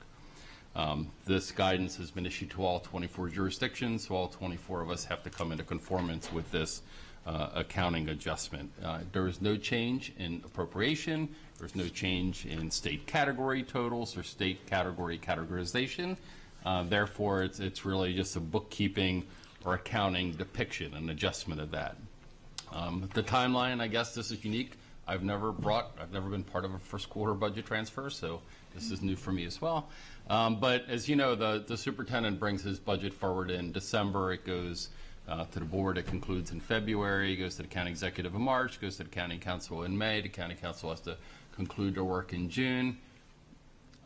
We found out about this past those decision points. So this adjustment wasn't able to be enacted back when we were actively developing the budget or budget deliberations. I will say that, well, to begin with, the blueprint money, even at the outset, some of it was unrestricted and some of it was restricted. And we knew going into it what those elements are. Now, kind of after the fact, more of it is restricted than unrestricted. As we talked about with the Budget Committee this afternoon, and Ms. Hummer as well through her conversations with Mabe, this is going to be the way of the future. I'm going to foreshadow for you that as more Kerwin-related monies come out or blueprint monies come out, the flavor will increasingly be more restricted, less unrestricted. There will be increasing accountability. There will be increasing directive language on how it's to be spent, accounted for, et cetera. So I think this is something that we have to become accustomed to. But I'm hoping that all of us, as we're sort of building this plane while we're flying it at the same time, get much better and much more timely in terms of figuring out what's restricted, what's unrestricted, so we can all build our budgets and not have to go back and make these kind of after-the-fact adjustments. But that's the long and short of it. It's a depiction of how the books are going to be kept. Great. Thank you so much. We've got board questions and comments at this point. Mrs. Schallheim. Hi, thank you for the rationale behind the transfer. I appreciate it. I was looking at the approved budget for 2020 versus the revised, and the beginning balance is $2.26 million larger than what we kind of thought we were going to land. So does that mean that we have a surplus that exceeds what we thought it was going to? And if so, are there reasons why that's occurred? Sure. So if you go, our budget surplus was supposed to be in a range of about 13 million, some odd. Well, no. So 13 million is the revenue, is the going forward revenue that we are essentially declaring budgetarily that we have to use as revenue source in the next year. Okay. So this is essentially unassigned fund balance. So we're actually going to be able to answer your question in the next item. So when we get to 6.01, we can talk about that, I think, a little bit better than at this juncture. Okay, yeah, I have a similar question for you for this. Okay. Excellent. Thank you, Mr. Schalheim. I see no further board questions or comments at this point. Is there any public comment? Seeing none. So we have a motion that's been seconded. Mrs. Howell, would you please call the roll? Ms. Alvey? Aye. Ms. Corkadell? Aye. Mr. Grannon? Aye. Ms. Schalheim? Aye. Ms. Ellis? Aye. Ms. Antwine? Aye. Mr. Leib? Ms. Hummer? Mr. Gilliland? Aye. Motion passes 9-0. Great. Thank you so much, and thank you both. We'll turn to our review items. Item 6.01 is the FY19 operating budget closeout. There's no formal presentation, but we'll turn to board questions and comments. Mrs. Schalheim. So then the same question stands. Did we have more than we thought we were going to, or and if we do, why? For the 20. So essentially, the budget that we built, so you have to almost look at the things simultaneously, but the budget that was approved for 20 had $290,000, $72 of unassigned, essentially fund balance at the end of the year. If you take a look at 6.01 on the front page, the bottom right-hand corner of the first exhibit page, it's the one that's got multicolors at the top. You'll see in the bottom right-hand corner an unassigned fund balance of $2,332,832, which is north of the number that I said earlier. It's important to note that this is a 0.18% of our budget. Our daily cash flow here in this organization, just to survive one single calendar day, is $3,481,783. So the $2.33 million unassigned fund balance is less money than we need in this organization to pay our bills for one single calendar day. So that's sort of the margins that we're operating on. But this is in excess of the $290,000 that we initially predicted. So those numbers get added together, essentially. Part of my confusion, but in years past, we've had fund balances at year's end that have been $13 million, and one year that was $25 million. You're saying we only had $2.3 million the end of last year? In unassigned fund balance. So again, that's not including the $13 million. The $13 million is over and above that. We have to, our entire budget, the solvency of this organization is predicated on us having at the end of the year at least $13 million worth of fund balance. That, because it's an operating budget, it doesn't carry over automatically, right? So 1 second before the stroke of midnight on June 30th, those monies are unappropriated. Thankfully, the county government works with us to allow us to reappropriate those dollars 1 second after the stroke of midnight on July 1, so that it becomes a unrestricted revenue stream for us to pay our bills. Got it. So so we always, if we build a budget around having at least $13 million, we've got to hit that mark by June 30th. Otherwise, we'd be upside down as an organization and not be able to pay those bills. So this is savings that accrued in excess of that obligation. Wonderful. And then the changes in the fund balance on the green column, total government funds, the negative 2.1 million. Was that a surprise, that figure? No, I mean, again, year in and year out, there's, activity levels go up. So yeah, our fund balance in total, year over year, you'll see to the left, the bulk of it, about $3.1 million, change in fund balance on the general fund side of the ledger. So it's not really a surprise. Okay. All right. Thank you. Thank you, Mrs. Schalheim. Any further board questions or comments on this item? Other questions or comments? Seeing none. Any public comment on this? Seeing none. Thank you. Item 6.02, award of contracts. Are there any board questions or comments on this item? Seeing none. I'm loving you guys tonight. Any public comment? Seeing none. Excellent. The next general board meeting will be on Wednesday, November 6, 2019. The next policy committee Wednesday, November 20th at 4 p.m. in this room, and the next Budget Committee is Wednesday, November 20th at 5 p.m. Also, the Board of Education will have its fall retreat next Tuesday, October 29th at the Odenton Area Public Library. At this point, can we have a motion to adjourn? Second, all in favor say aye, opposed no. We stand adjourned. Thank you.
Child may not want to leave their zone school to go to a program of choice or a magnet program. There's opportunity to dabble and show their knowledge or apply their knowledge through co-curriculars that are exciting and fun too, and they are arts and humanities oriented and or STEM based. So